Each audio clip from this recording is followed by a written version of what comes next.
Some 95.5% of voters in Crimea have supported joining Russia, officials say, after half the votes have been counted in a disputed referendum. Crimea's leader says he will apply to join Russia on Monday. Russia's Vladimir Putin has said he will respect the Crimean people's wishes. Many Crimeans loyal to Kiev boycotted the referendum, and the EU and US condemned it as illegal. Pro-Russian forces took control of Crimea in February. They moved in after Ukraine's pro-Moscow President Viktor Yanukovych was ousted after street protests. Mr. Putin and US President Barack Obama spoke over the phone earlier, with the Kremlin and the White House later releasing contrasting accounts of the conversation. The Kremlin said both men agreed to seek a way to stabilize Ukraine, and that Mr. Putin had stressed that the Kiev government had failed to curb rampant violence by ultranationalists.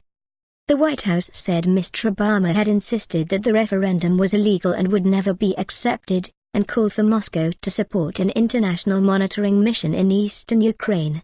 The EU said in a statement that the vote was illegal and illegitimate and its outcome will not be recognized.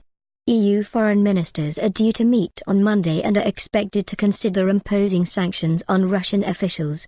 Sergei Aksyonov, Crimea's leader installed last month after the Russian takeover, celebrated the referendum on stage in Simferopol.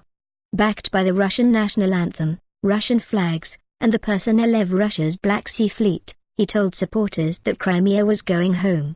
Mr. Aksyonov said Crimea's parliament, which was disbanded by the government in Kiev last week, would send a formal request to Moscow to join Russia on Monday. Some 58% of people in Crimea are ethnic Russian, with the rest made up of Ukrainians and Tatars.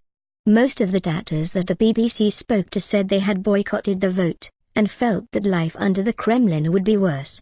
But the referendum did not have an option for those who wanted the constitutional arrangements to remain unchanged. Voters were asked whether they wanted to join Russia, or have greater autonomy within Ukraine. Away from the Crimea region, unrest continued in the southeast Ukrainian city of Donetsk.